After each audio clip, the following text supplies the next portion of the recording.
उसके बाद हम दोनों ने अपनी नौकरियां छोड़ के ये करने का डिसीजन लिया है। वैसे तो दुनिया घूमनी है, पूरा दुनिया का चक्कर लगाना है हमें। कहीं जाकर पानी हम खुद अपना बना सकते हैं, बिजली हम सूरज से बना रहे हैं। ये बोट 36 साल पुरानी है कि बिकॉज हम अपनी बोट के साथ जा रहे हैं, हमें कस्टम्स और हार्बर मास्टर भी करना पड़ता है। 3 चीजें करनी पड़ती है। अगर आपको पानी से डर लगता है और पानी से तो आप ये नहीं कर सकते। कभी आपको ऐसा लगा कि समुद्र में आने का फैसला गलत था, या कभी ऐसी सिचुएशन आई? हेलो, नमस्कार, मैं हूं ऋषभ और आप देख रहे हैं गुड न्यूज टुडे। मेरे साथ हैं आज खास मेहमान कैप्टन गौरव गौतम। कैप्टन गौरव गौतम एक रिटायर्ड नेवी ऑफिसर हैं और अपनी फैमिली के साथ, पूरे परिवार के साथ अपना सब कुछ घर बेचकर एक समुद्र में अपना आशियाना बिता रहे हैं। एक छोटी सी बोट पर रह रहे हैं और पूरी दुनिया घूम रहे हैं। तो आज हम उनके साथ बात करेंगे कि उनका सफर एक कैसे शुरू हुआ और कैसा चल रहा है और क्या चैलेंजेस आते हैं, इन सब बारे में बात करें। तो गौरव जी कैसे हैं, कहाँ पे हैं इस समय? नमस्कार। हम इस टाइम पोर्ट ब्लेयर में हैं। अभी 2-3 दिन पहले हम लोग थाईलैंड से पोर्ट ब्लेयर पहुंचे हैं और अगला 1 महीना हमारा अंडमान निकोबार आइलैंड्स घूमने का है। और साथ साथ लोगों से ये शेयर कर पाए कि इतनी ब्यूटीफुल जगह है, इतनी सुंदर जगह है यहाँ पे। आप यहाँ आकर इस जगह का आनंद ले सकते हैं।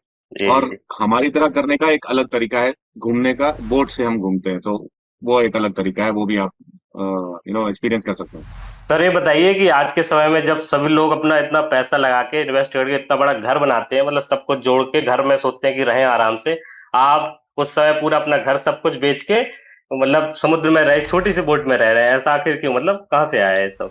मैंने करीब 2015 में मैं नेवी के एक शिप के साथ यूरोप गया था। जब वहां गया था तो मैंने देखा कि वहां काफी सारे लोग परमानेंटली अपनी एक छोटी सी नाव में रहते हैं यार। ये कॉन्सेप्ट हमारे यहाँ इतना पॉपुलर नहीं है, लोग ऐसा कुछ करते नहीं है। लेकिन आगे आगे जैसे हमारी आबादी बढ़ती जा रही है, घरों के प्राइसेस बढ़ते जा रहे हैं, आई थिंक नाव में रहना एक बहुत ही कॉस्ट इफेक्टिव मेजर हो जाएगा आगे आगे।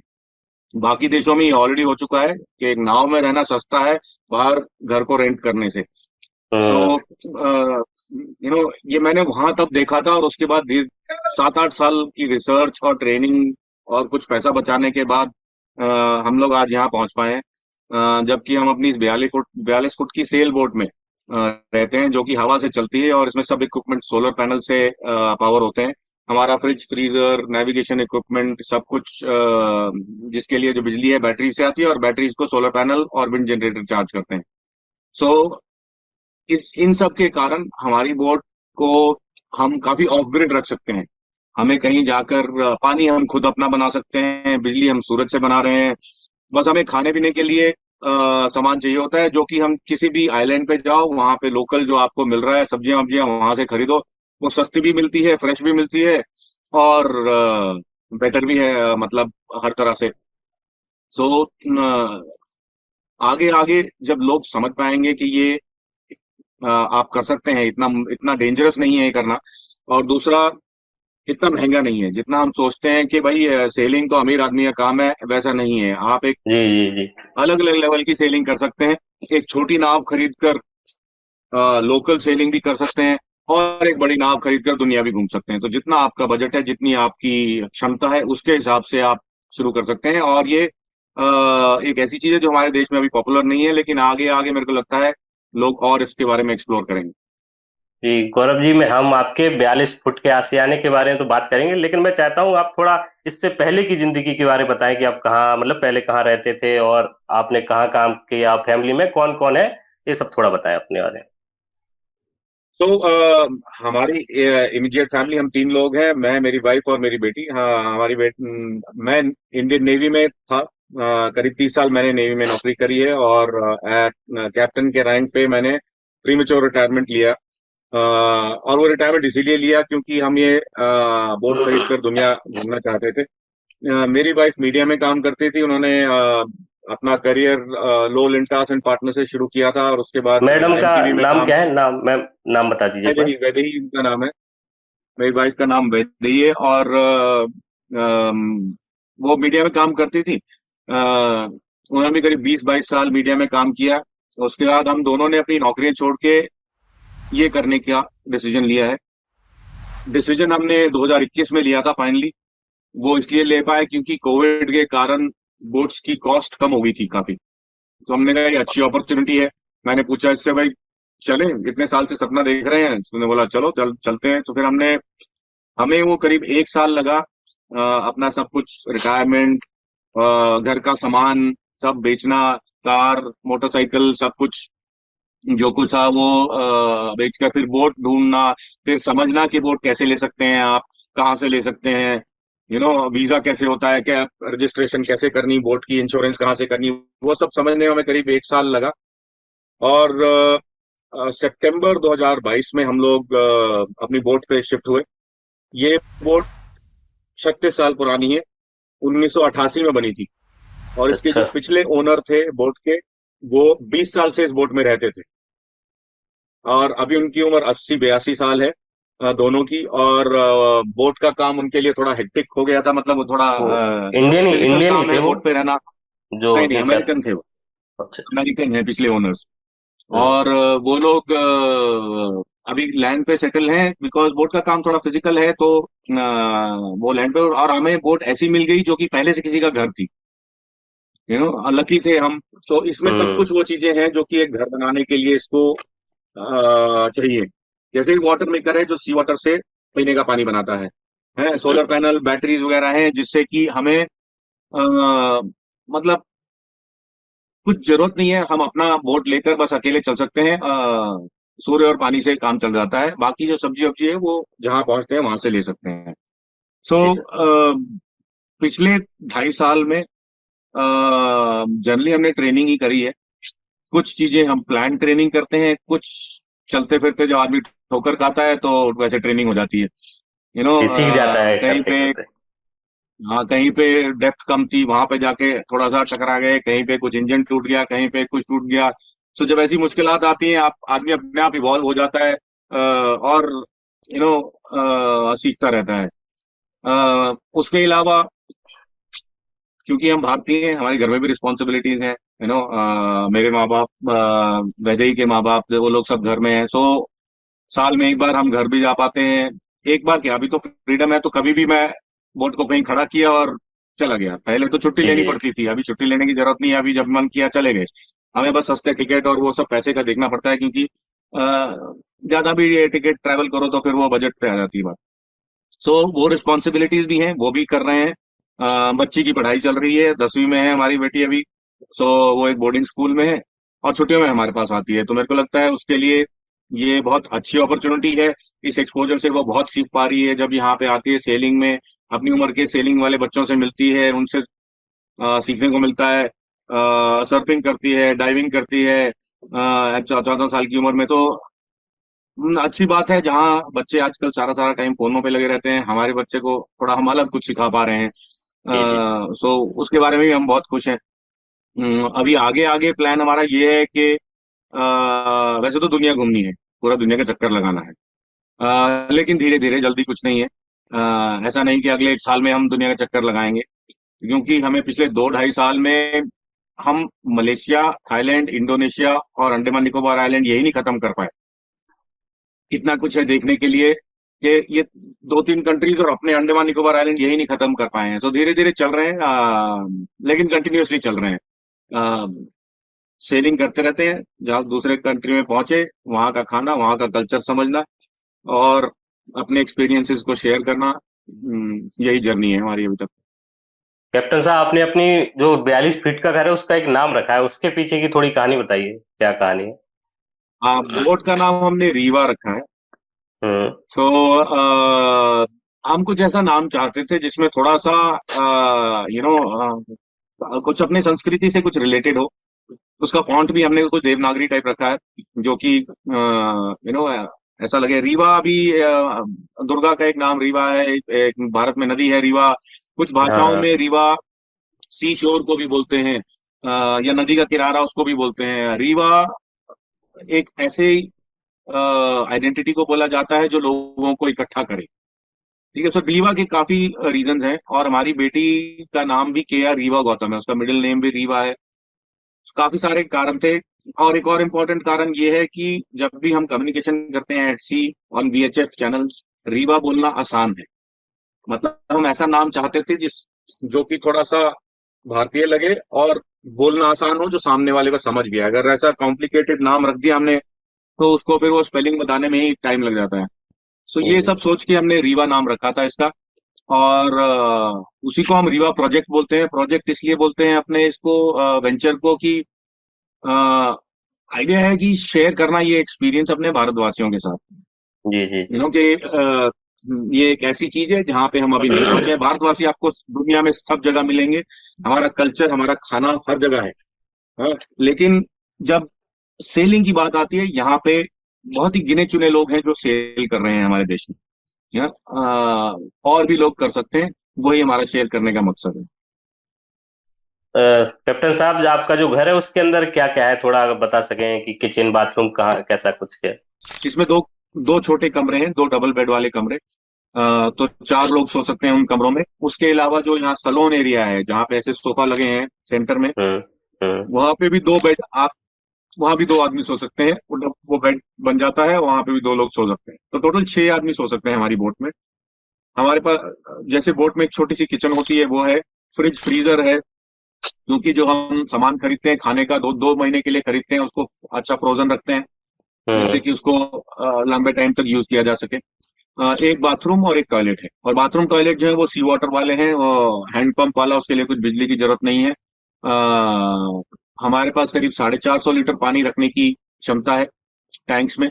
और उसके अलावा हमारे पास पानी बनाने की एक मशीन है जो कि 12 वोल्ट बैटरी पे चलती है, और वो पीने का पानी बनाती है। सो हमें तो पानी की खारे कोई प्रॉब्लम खारे नहीं है। पानी को फ्रेश वाटर में बना खारे देती है। पानी को फ्रेश वाटर बनाती है। RO plant, reverse osmosis plant बोलते हैं उसको। वो छोटा सा आजकल बोट्स के लिए बनता है स्पेसिफिकली। हम्म। और बिजली की जो रिक्वायरमेंट्स हैं हमारी, जो मोटर्स पंप नेविगेशन का जो इक्विपमेंट है, फ्रिज फ्रीजर, ये सब चलाने के लिए एक बैटरी बैंक है 800 एम्प आवर का, जो कि सोलर पैनल से चार्ज होता है।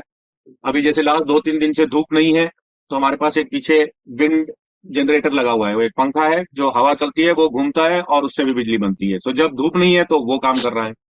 जब वो भी नहीं चल रहा है तो हमारे पास एक 50 55 हॉर्स पावर का इंजन है, जो कि हम बोट में तभी यूज करते हैं जब हम सेल नहीं कर सकते।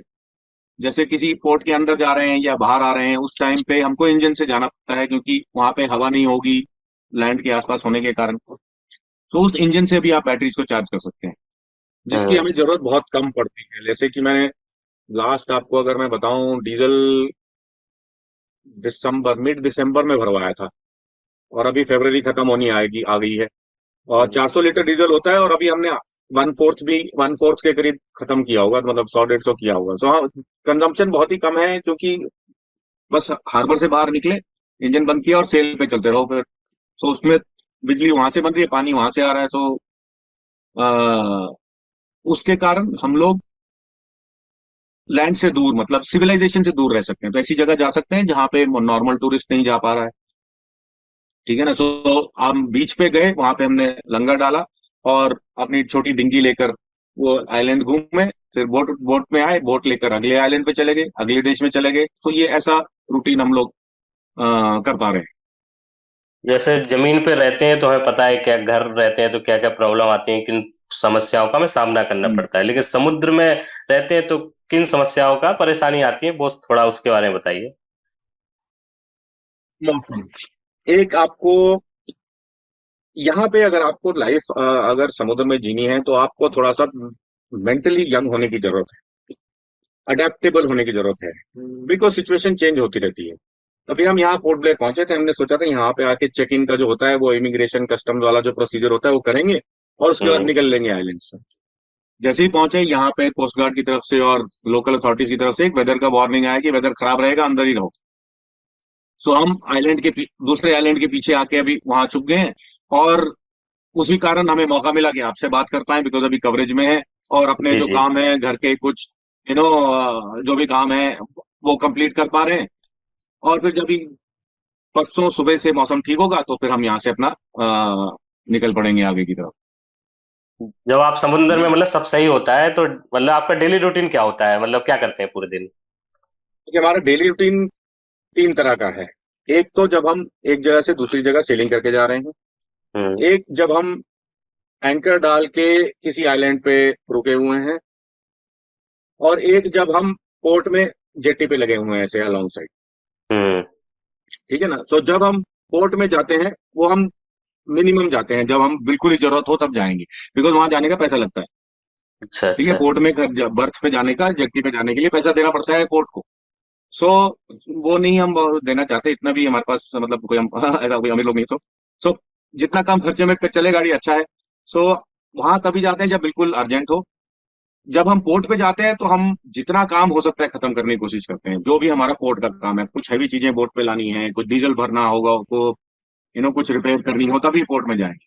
तो तब तो हमारा बिल्कुल बिजी, सुबह जल्दी उठ के रात को लेट तक काम खत्म करके फटाफट बाहर निकले। जब हम एंकर पे आके रुक जाते हैं, जो कि हमारा मैक्सिमम टाइम है, साल में हम करीब 60 से 70% दिन एंकर पे बिताते हैं। एंकर मतलब आप एक आइलैंड है जिसमें कोई ऐसी प्रोटेक्टेड जगह, मतलब अगर जैसे नॉर्थ ईस्ट मानसून चल रहा है आजकल, सो हवा हम्म। नॉर्थ ईस्ट की तरफ से आ रही है, सो आइलैंड के दूसरी तरफ चले गए हैं, जहां पे हवा वगैरह से छुपे रहो। उस साइड में हमने एंकर डाला, और दिन हमारा जो है सूर्य सूर्योदय के साथ स्टार्ट हो जाता है यहाँ पे, क्योंकि जब सुबह सूरज निकल जाता है तो बोट में रोशनी हो जाती है। जैसे अभी मैं बैठा हूँ, सारी इतनी सारी इतनी इसमें फोटोज वगैरह, ये दिख रहा है आपको यहाँ ऐसे। जी। हाँ, हाँ, दिख रहा है, दिख रहा है, दिख रहा तो ऐसे सब सारे में है, तो लाइट आ जाती है, तो आदत पड़ गई है अभी धीरे धीरे सुबह जल्दी उठने की। जब लैंड पे होते थे तो खाना आदमी 9 साढ़े 9 बजे खाता है। है। जी। यहाँ पे सनसेट होता है 5:30 6 बजे, तो हम 5:30 6 बजे उतने खाना खा लेते हैं उस टाइम पे।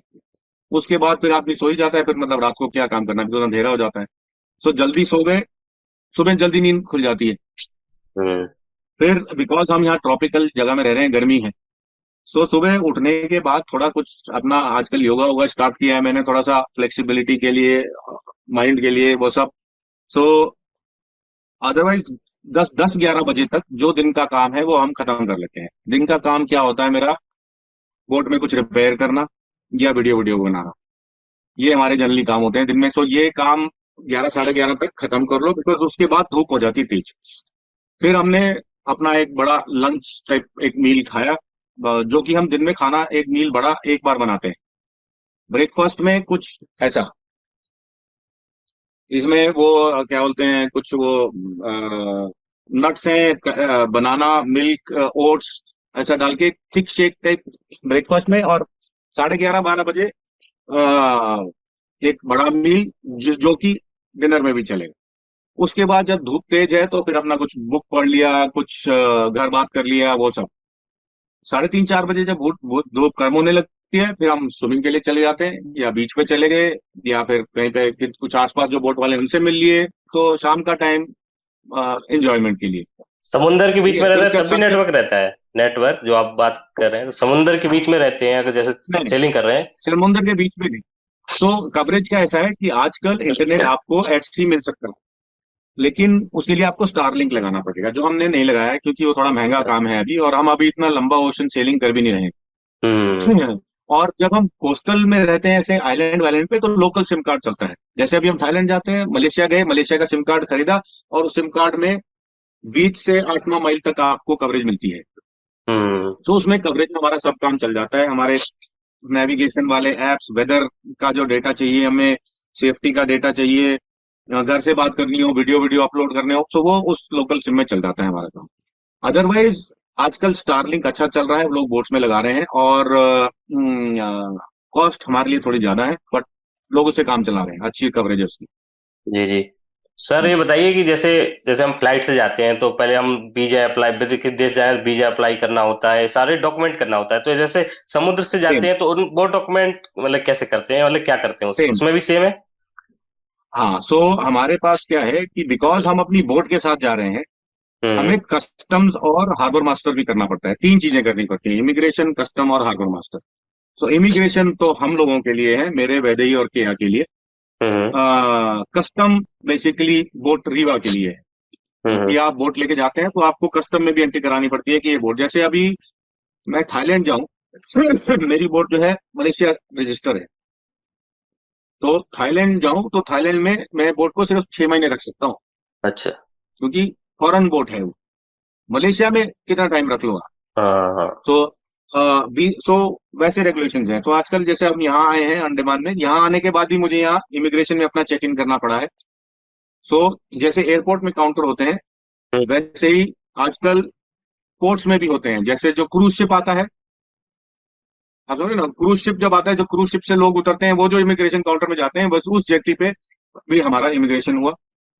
फिर कस्टम वाले बोट पे आके चेक करते हैं आपकी बोट में सब ठीक ठाक है, कोस्ट गार्ड वगैरह ने आके चेक किया। सो ये तीन चीजें हैं जो करनी होती हैं हर कंट्री से लीव करते टाइम और हर कंट्री में एंटर करते टाइम। जी जी जी। सर ये बताइए वीजा कि का जब आप, रेगुलेशन सेम है। जी जी, वीजा का सेम है। हाँ, जहाँ जिस अच्छा अच्छा। कंट्री में नॉर्मल टूरिस्ट वीजा से चल रहे हैं हम, कोई स्पेशल वीजा हाँ नहीं है। हाँ सो हाँ। जहाँ पे वीजा फ्री एंट्री है, वहां जाने की कोशिश कर रहे हैं, क्योंकि आसान पड़ जाता है। जहाँ अप्लाई करना पड़े, अगर हम्म। ऑनलाइन कर रहे हैं तो वो हो जाता है। लेकिन अगर जहाँ पासपोर्ट सबमिट करना पड़े, वो दिल्ली में वो नहीं हो पाएगा हमसे, क्योंकि हम तो यहाँ पे हैं। जी तो जी वो जी। सोच समझ के अपने आप ऑनलाइन रिसर्च करके काम चल रहा है। ये सब काम वैसे करती है। हाँ, तो ये सब पेपर वर्क जो है, सोचने का काम मेरे दिमाग से हटा। मैं सिर्फ सेलिंग और बोट के आपका बारे में काम फोकस सेलिंग, करता हूँ। मैडम का काम हाँ, डॉक्यूमेंटेशन। हाँ, वो ट्रैवल एजेंट का काम, हम के और में उनको हमारी ट्रैवल एजेंट बोलते हैं हंसी मजाक में। हाँ, सो वो कर पा रही है सब कुछ। तो मतलब थोड़ा सा मुश्किल इसलिए लगता है कि किसी से पूछ नहीं पा रहे हैं। हम्म अगर मैं किसी ऑस्ट्रेलियन से पूछूं, उसको तो 3 महीने का वीजा मिल रहा है मलेशिया में। सो वो हम्म मेरे को नहीं बता पाएगा, क्योंकि मेरे को 1 महीना मिलता है, और वो भी अभी मिलना शुरू हुआ है इस साल से। तो हम्म। थिंग्स आर गेटिंग बेटर, सब कुछ पहले से अच्छा हो रहा है। तो धीरे धीरे अब और आसान होता जाएगा आगे। सर ये बताइए कि जब आपने मतलब अपने घर में और सभी लोगों को बताया, बेटी को बताया, काया को बताया कि हम घर छोड़ के समुद्र में शिफ्ट होने वाले, एक नाव में रहने वाले हैं पहले, तो उनका क्या रिएक्शन था? ओके, सो घर में वैली और केया को बताने में तो वो दो एकदम तैयार हो गए कि देवर ओके, उनको मेरे को कन्विंस करने की जरूरत नहीं पड़ी। बट जब मैंने अपनी फैमिली को बताया घर में, मैं हिमाचल प्रदेश से हूँ। ठीक है, सो हम पहाड़ी लोग वैसे भी थोड़ा पानी से ज्यादा उतना नहीं होता, मेरे को है बट मेरे परिवार वालों को नहीं। तो शुरू में तो थोड़ा समझाने में बहुत मुश्किल लगा, मतलब कि तुम ऐसे अपनी एक नॉर्मल स्टेबल नौकरी, सरकारी नौकरी छोड़ के, सब कुछ बेच बाच के दूसरी तरफ जा रहे हो, जहां लोग पहले एक घर खरीदते हैं, फिर एक कार खरीदते हैं, फिर और पैसा है तो दूसरा घर खरीदते हैं, फिर दूसरी कार खरीदते हैं ना। तुम वो जी जी उल्टी जी। डायरेक्शन में जा रहे हो। सो धीरे धीरे मैंने उन लोगों को और लोगों के वीडियो दिखाए। तो धीरे धीरे अभी उनको लगता है कि ठीक है, यू नो इतना बुरा नहीं है कि जितना शुरू में लगता था। बिकॉज जो लोग आप लोगों से आपसे प्यार करते हैं, आपके क्लोज होते हैं, वो आपके बारे में केयर भी करते हैं। वो नहीं बिल्कुल चाहते बिल्कुल। कि आप अपने आप को खतरे में डालें अपना, यू नो हर आदमी अपने हिसाब से, उस हिसाब से आपको एडवाइस देता है। सो जी जी। शुरू में थोड़ा सा मेरे को अपने परिवार को, वैदिक को भी थोड़ा सा, अपने परिवार को हमको कन्विंस करने में समय लगा कि ये एक ऐसी चीज है जो की जा सकती है। और ऐसा नहीं है कि हम परिवार से दूर जा रहे हैं, बल्कि अभी तो मैं हर दिन बात करता हूँ अपने परिवार से, और साल में 2 बार जाके मिलते हैं हम। जब भी जरूरत हो जा सकते हैं, फ्रीडम उतनी है। सो ये बात आपकी, ये अच्छा क्वेश्चन है एक्चुअली, क्योंकि कन्विंस करना सबसे, मेरे को बहुत क्वेश्चन पूछते हैं लोग यूट्यूब में और इंस्टाग्राम में कि आपने अपनी पत्नी को कैसे कन्विंस किया। सो हाँ, सो मेरे केस में किस्मत अच्छी थी कि वो मान गई एक बार पूछने से। बट उसके लिए जरूरी है कि एक तो आपको पानी से लगाव हो। अगर आपको हम्म। पानी से डर लगता है और पानी से, तो आप ये नहीं कर सकते। दूसरा, आपका थोड़ा सा एडवेंचर नेचर में होना चाहिए आपकी, क्योंकि अगर आपको घर और वो नो चार दीवारी पसंद है, तो फिर तो ये नहीं हो मुश्किल पाएगा। होगा बिकॉज थोड़ा। यहाँ तो हम लोग, हाँ, मुश्किल होगा। यहाँ तो हम बोट के अंदर बहुत कम समय बिताते हैं। कल रात को भी मैं ऊपर सोया हूँ, बीच में बारिश होगी तो नीचे आ गया। अदरवाइज जितना हो सके बाहर समय बिताना है। और उससे दो तीन चीजें हुई हैं। एक तो फिजिकली मैं बहुत पहले से काफी फिट हो गया हूँ। जब यहाँ आया था 100 किलो वेट, करीब 95 kg था मेरा वेट। नाउ अभी मैंने परसों चेक किया है, 83 है। हाँ, सो वेट कंट्रोल में है। फ्लेक्सिबिलिटी बॉडी की बेटर है, बिकॉज घुस घुस के बोर्ड के नीचे अंदर उधर काम करना पड़ता है, तो अपने आप ऑटोमेटिकली ठीक हो जाती है। Hmm. Mentally mentally we are happier, हम तीनों परिवार। अभी थोड़ी मुश्किलें आती हैं तो फिर वो टीम वर्क अच्छा हो जाता है। है। सो अभी हम बैठ के एंकरेज पे मोबाइल पे नहीं बैठते हैं, अपना कुछ गेम्स खेल लिए, कुछ डिस्कस कर लिया, हा हा ही मजाक चलता रहता है। सो मेंटली आई एम हैप्पियर। मैं मतलब पहले से खुश हूँ। मेरे को लगता है तीनों हम इमोशनली और मेंटली जो है ना, वो एक अच्छी जगह पे हैं हम लोग। नहीं तो क्या था कि वो सुबह आप घर से निकलो, अरे यार ट्रैफिक कितनी खराब है, अरे यार देखो यहाँ गर्मी कितनी है, वो थोड़ा सा आदमी उस फ्रेम ऑफ माइंड में आ जाता है अगर आप शहरों में रह रहे हो, टाइट शहरों में जी। जहाँ ट्रैफिक है उस सब में। और हर चीज जल्दबाजी में किया है। यहाँ आके एक तो स्लो डाउन कर पाए हैं कि हवा बंद होगी तो चलेंगे, नहीं तो ट्रैफिक हम्म। कभी कभी मुश्किल आ जाती है, तब खींच लेते हैं, बट अदरवाइज थोड़ा सा स्लो। और फिजिकल मेंटल हेल्थ इंप्रूव हो गई है यहाँ के तीनों की हमारी। सो ये एक बहुत एडवांटेज है इसका। और सर समंदर में रहते हुए आप खाना पानी कैसे मैनेज करते हैं, क्योंकि पानी खारा है और खाना का भी जब गाड़ी मतलब चलती होगी तो थोड़ा प्रॉब्लम आती होगी, खाना कहाँ से लाते हैं, सब मैनेज कैसे करते हैं? खाना तो हम अभी जैसे यहाँ अंडमान से, यहाँ पोर्ट ब्लेयर से निकलेंगे। हम्म। मैं यहाँ करीब एक महीना बिताने का प्लान है, क्योंकि मानसून आने से पहले मैं यहाँ से निकलना चाहता हूँ। मानसून में ये एरिया में बहुत वेदर खराब हो जाता है। हम्म। सो जब हम चले थे थाईलैंड से, करीब उसको 25 दिन हो गए हैं, तब हमने फुकेट में जाके खाने पाने का सामान खरीदा। मैक्सिमम चीजें, दाल चावल जो सूखी चीजें हैं वो सब खरीदी। सबसे पहले क्या खत्म होता है, हरी सब्जियां। क्योंकि हरी सब्जियों को आप 10-15 दिन से ज्यादा फ्रिज में भी नहीं रख सकते हाँ। अगर आपने बिल्कुल फ्रेश नहीं। जी तो जी। उसका क्या उपाय है कि आप चलते चलते रास्ते में किसी आइलैंड पे रुको, वहां पे कोई गांव भी होगा, वहां पे आपको हरी सब्जियां मिल जाएंगी। हम्म। है। बट वो ये है कि आपको अगर कटहल चाहिए अंडमान में तो फिर मुश्किल हो जाता है, तो जहां पे जा रहे हो वहीं की सब्जियां खाओ, वहीं के फ्रूट खाओ। वही करने आए हैं तो मसाले वगैरह हम जब कोई इंडिया से आ रहा होता है उससे मंगा लेते हैं, बिकॉज मसाले चाहिए हमें, हमें खाने का स्वाद अपना थोड़ा सा वो चाहिए होता है। तो वो चीजें जो कुछ है वो स्टॉक अप करके रखते हैं। अभी भी जैसे हमारे पास खाने 25 दिन के बाद भी अभी हमें सिर्फ वापस हरी सब्जियां और अंडे और ब्रेड ऐसा कुछ चीजें लेनी होंगी।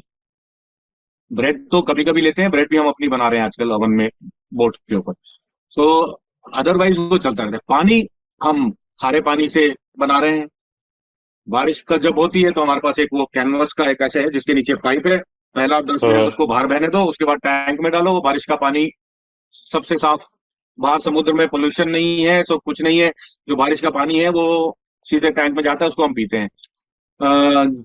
सो या और कहीं किसी आइलैंड पे गए, वहां पे पीने का पानी मिल गया तो वहां 4 जरिकेन भर लिए, तो ऐसे और अपना तो बना ही सकते हैं। सो खाने पीने का ऐसे चल रहा है काम। मतलब जहां जाते हैं वहां से खरीद लेते हैं, लोकल खरीदते हैं। सर ये बताइए कि आप जो सेलिंग करते हैं तो आपको इंडियन फैमिली मतलब इंडियन लोग मिलते हैं सेलिंग करते हुए, और कितने लोग मिलते हैं सेलिंग? जब हमने शुरू किया था हम एकमात्र ऐसे लोग थे जो भारतीय passport, you know Indian citizen, जो कि परमानेंटली बोर्ड पे रह रहे थे। तो अगले पिछले 2 साल में और भी कुछ 3-4 लोगों ने बोट खरीदी है। हम्म। इंटरेस्ट बढ़ रहा है, लोग सवाल पूछ रहे हैं कि भाई कहाँ से, कैसे, किस टाइप की खरीदनी चाहिए। सो जो जिससे जिसको जो कोई पूछ रहा है उसको हम एडवाइस दे रहे हैं भाई, हेल्प करने के लिए, कि जो जो भी हेल्प की जा सकती है, जो भी हम बता सकते हैं। सो इन जितने फॉरेनर्स मिलते हैं वो सब ये पूछते हैं कि आज तक हमने कोई इंडियन फैमिली देखा क्यों नहीं। सो उसका जवाब मेरे पास नहीं है भाई, अभी देख लिया है, चलो अभी मजे करते हैं। सो उनके पास बहुत सवाल है कि कैसा है। बहुत से लोगों ने भारतवर्ष देखा हुआ है, जी मतलब जी जी। एज टूरिस्ट घूमे हैं।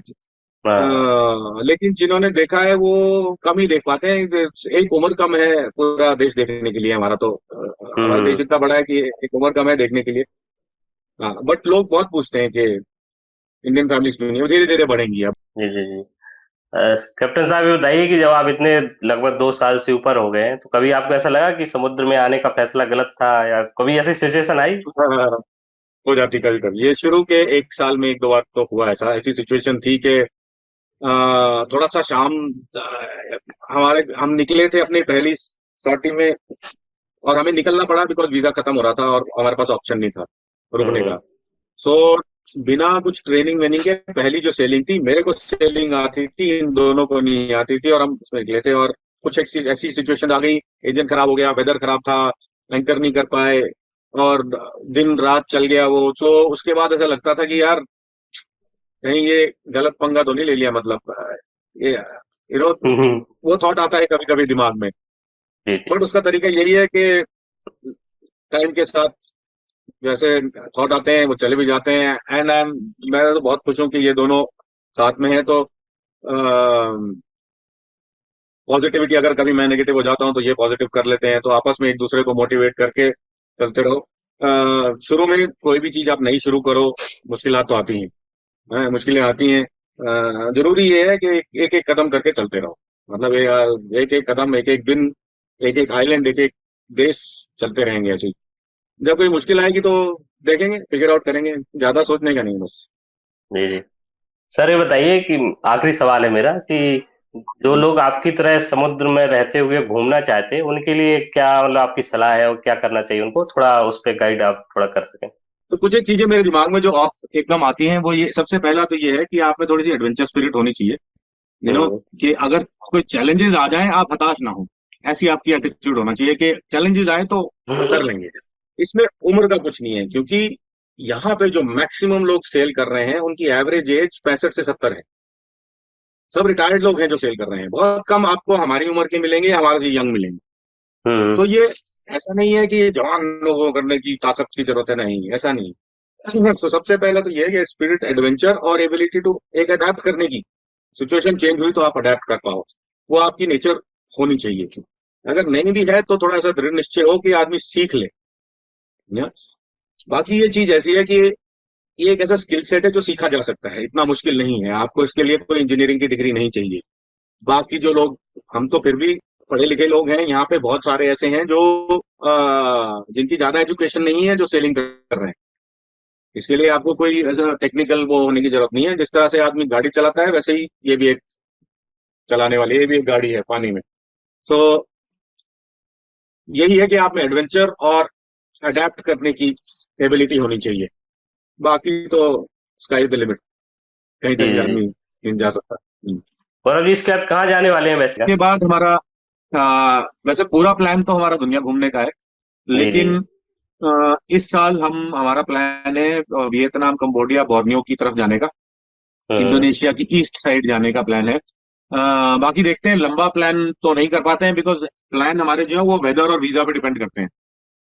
कहीं का वेदर ठीक नहीं है तो नहीं जा पाए, कहीं का वीजा नहीं मिला तो नहीं जा पाए, तो वो उस पर डिपेंड करता है। कैप्टन साहब, मैंने तो अपने सारे सवाल पूछ लिए जो मुझे लग रहा था। आपको अगर कुछ लग रहा हो कि मैंने नहीं पूछा हो, बताना चाहें तो आप बता सकते हैं।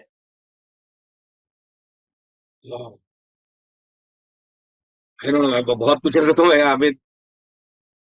एक चीज जो बहुत हमें सरप्राइजिंग सरप्राइजिंग तो क्या कह सकते हैं, अच्छी लगी है, वो ये है कि ये जो हमने अभी तक 2 ढाई साल किए हैं, वो इसलिए पॉसिबल हो पाया है क्योंकि लोगों ने बहुत हेल्प करी। जैसे आप बोलते हैं कि परिवारजन जो हैं हमारे, माँ बाप, भाई बहन जो घर में हैं, वो तो हेल्प जी जी। करते ही हैं, वो तो हमेशा आपके पीछे हैं, आपको सपोर्ट कर रहे हैं। जी जी। बहुत सारे दोस्त हमारे ऐसे हैं जिन्होंने हमें ऐसे ऐसे टाइम पे आके सपोर्ट कर दिया। जब मैं अकेला था, वैदिक को घर जाना पड़ा और मैं अकेला चल रहा था, हमारे दोस्त, चल मैं आता हूँ तेरे साथ सेलिंग करने, वो छुट्टी लेके आया, मेरे साथ 1 महीना सेलिंग किया, मेरा भी काम चलता रहा। और ऐसे बहुत सारे दोस्त हैं जिन्होंने ऐसे हेल्प करी है। उसके अलावा बहुत सारे ऐसे अनजान लोग मिले हैं जिन्होंने बिना कुछ वापस मांगे हेल्प करी है। हम कहीं रुके हुए हैं किसी आइलैंड के पास, एक साथ में पीछे थोड़े 100 मीटर पे एक मछुआरे की बोट है, और वो 2 मछुआरे इस बोट में हैं, शाम का टाइम है, सोने की तैयारी कर रहे हैं। तो मैंने उनको ऐसे हेल्प किया, उनको प्याज का छिलका दिखाया कि भाई हमें प्याज चाहिए, यहाँ इस थाईलैंड पे मिलेगा क्या? तो उसको समझ नहीं आई, वो थाईलैंड के थे, आई थिंक मलेशिया के थे, उनको भाषा समझ नहीं आई, वो अपनी बोट स्टार्ट करके मेरे पास आ गई। तो ऐसा नहीं कि वो छोटी, बहुत ही छोटी सी बोट है, गरीब आदमी है, आगे उसने बोट लगाई हमारे साथ। तो मैंने गूगल ट्रांसलेट से पूछा भाई प्याज चाहिए, तो उसने बोला आओ मेरे साथ बैठो, अपनी बोट में बिठा के मुझे आइलैंड पे लेके गया। वहां लोगों से बात बात करके करीब 1-1.5 किलो प्याज उसने कहीं से जुगाड़ करके मुझे दिया। मैंने बोला कुछ पैसे? बोला नहीं नहीं कोई जरूरत नहीं है। वापस लेके आके मेरे को मेरी बोट पे छोड़ा, डीजल खर्चा उसने अपना है। मैंने बोला फिर कुछ चाय पिला देते हैं, कुछ ठंडा पिला देते हैं, वो नहीं नहीं थैंक यू करके स्माइल करके चले। तो ऐसे ऐसे लोग, ये तो छोटा सा इंसिडेंट था, बड़े बड़े भी हुए हैं जहाँ पे हम फंस गए हैं। अभी एक जगह नदी नदी में जाते हुए एक सैंड पे फंस गए। मैंने आसपास के बुलवाया मछुआरों को, वो आए। ना मेरे को उनकी भाषा आती है ना उनको मेरी आती है। 3 बोट थी, वो 3 बोटों ने आपस में क्या गुड़गुड़ गुड़गुड़ गुड़गुड़ बात करके बांधा उनको हमारी बोट के साइड में, हमें खींच के सेफ जगह लाया, छोड़ा, बाय बोल के चले गए। ऐसे ऐसे लोग। सो हम जो आजकल सोचते हैं ना कि अरे दुनिया, इंसानियत जा रही है, सब कुछ खराब हो रहा है, ऐसा नहीं है। अगर हम बाहर निकले, छोटे छोटे शहरों में, छोटे छोटे गांव कस्बों में लोग ऐसे हैं जो, जिसके पास कम है लेकिन वो फिर भी, वो दो रोटी है लेकिन उसमें से एक आपके साथ शेयर करने को तैयार है। ये चीज हमें बहुत अच्छी लगी यहाँ पे आके। हर एक इंसान एक दूसरे की हेल्प करने को तैयार है। या कोई यहाँ पे वो धर्म का, देश का बाद में पूछेगा आप कहाँ से हैं, फिर बोले इंडिया से, ओ बहुत अच्छा, इंडिया से, वेरी नाइस वेरी नाइस। उससे पहले मतलब कोई नहीं है था। ये एक बहुत अच्छी चीज है जिसको हम एंजॉय कर पाते हैं, thanks to this lifestyle. चलिए, कुल मिला के दुनिया अच्छी है, लोग घूमते हुए हैं, हाँ पता चलता है कि इंसानियत है और लोग कितने अच्छे हैं। तो कैप्टन हाँ गौरव जी, अपना टाइम देने के लिए बहुत बहुत धन्यवाद। आपसे बात करके अच्छा लगा, और आगे की यात्राओं के लिए खूब सारा ऑल द बेस्ट।